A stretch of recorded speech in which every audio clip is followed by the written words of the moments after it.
Alors, on a plusieurs points à respecter. D'abord, c'est déjà organiser sa journée. Donc, on va partir du lever en se disant le lever, c'est important, mais il y a aussi le petit déjeuner qui est important directement après le lever.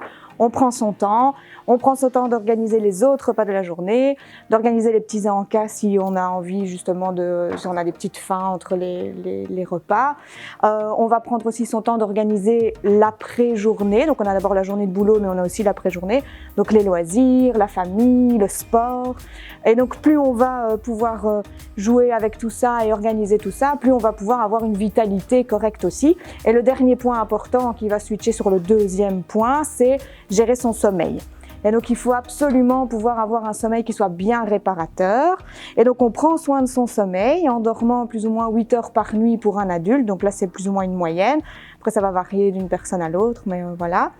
Le fait de dormir correctement va permettre de lutter contre certaines maladies, notamment l'obésité, le diabète, certains cancers aussi, la maladie d'Alzheimer. Et donc, il y a plusieurs études qui ont montré ça. On va aussi faire en sorte de respecter certaines règles à la fin de la journée.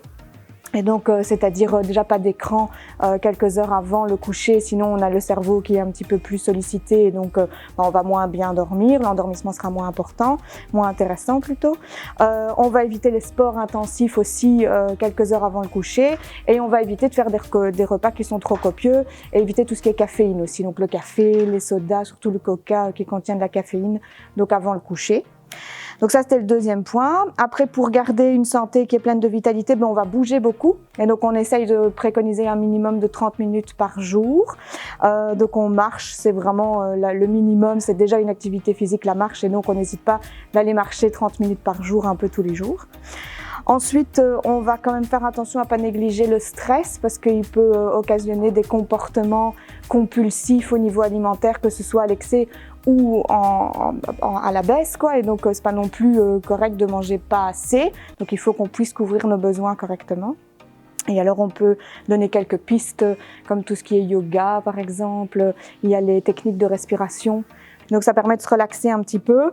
Ça va agir aussi sur le sommeil, fatalement. Donc, tout est un petit peu lié. Et ensuite, on va organiser sa journée au niveau alimentaire. Donc, on va équilibrer un maximum sa journée alimentaire. Et donc, comment est-ce qu'on équilibre sa journée? On essaye d'avoir les 3 repas par jour.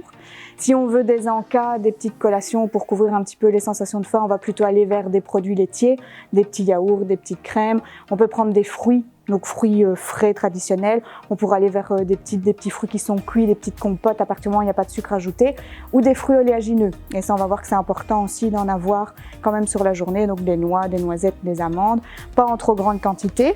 Après, on va composer ces repas correctement. Donc, ça veut dire qu'à chaque repas, il faut qu'il y ait un féculent, donc soit une tranche de pain ou 2 tranches de pain, ça dépend un petit peu. On va privilégier les céréales complètes, on va aussi le détailler après. Et alors, on va garnir le pain le midi, le soir, si on fait un repas plus léger. Et donc, avec le matin aussi, plutôt avec du fromage, avec un peu de charcuterie, en limitant la charcuterie sur la semaine quand même. On peut mettre du poisson aussi, donc qui sont quand même une bonne source de vitalité avec les oméga 3, etc. Et alors, le repas complet, on va essayer toujours d'avoir une assiette idéale. Et donc, l'assiette idéale, c'est le quart sous forme de viande, volaille, poisson ou des œufs, le quart sous forme de féculents et la moitié de l'assiette sous forme de légumes. Les légumes, on les oublie pas à midi aussi si on a un repas à base de pain. Ça permet de compléter correctement l'ensemble du repas, d'éviter d'avoir des sensations de faim et de garder cette vitalité aussi, parce que ça apporte des vitamines, des sels minéraux, etc. Donc, c'est toujours intéressant. Et alors, dernier point aussi important pour équilibrer un maximum sa journée, c'est de boire correctement et donc d'avoir une hydratation qui soit correcte. Donc, on parle d'1,5 litre d'eau par jour en moyenne. Ça peut dépendre un petit peu de chaque personne. Si on fait un peu plus de sport, fatalement, qu'on bouge un peu plus, qu'on transpire, s'il fait plus chaud, on va avoir un petit peu plus qu'1,5 litre. Et alors, le dernier point aussi, c'est l'épi alimentaire. Donc, l'épi alimentaire, c'est un dernier schéma, on va dire, qui a été introduit ici en diététique. Et donc, ça permet de faire des choix corrects au niveau de l'alimentation pour avoir justement tout ce qu'on a besoin, en tout cas un minimum.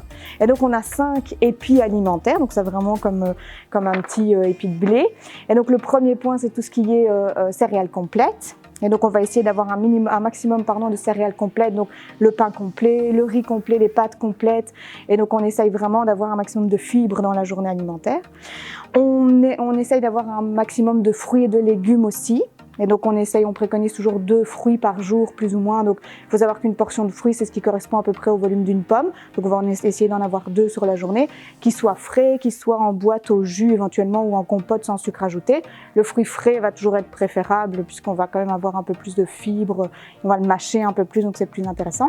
Et les légumes, on préconise toujours, alors en termes de quantité, on parle de 300 grammes de légumes par jour. Maintenant on pourrait imaginer d'avoir une belle portion de légumes au repas du midi, on va peut-être tourner autour de 150-200 grammes. Donc là, si on couvre bien la moitié de l'assiette, et un autre repas avec du pain, on va avoir plutôt un bol de soupe, un beau bol de soupe, et là on va couvrir la totalité.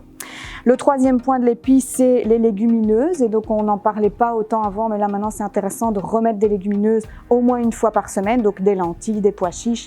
Ça va permettre de remettre peut-être un repas végétarien dans la semaine, donc ça permet d'équilibrer aussi un maximum. On va reparler aussi au quatrième épi de tout ce qui est les fruits oléagineux. Donc on essaye d'avoir une petite poignée de fruits oléagineux par jour qu'on va mettre en collation, comme j'ai dit tout à l'heure, donc ça va être intéressant. Et alors on limite le sel un maximum, donc ça on a toujours parlé, mais on réinsiste dessus. On ne sale pas, on ne resale pas en tout cas ces assiettes, et on essaye de limiter le sel pendant la préparation. Et donc si on respecte ces points-là, eh bien on va pouvoir avoir une vie qui sera pleine de vitalité.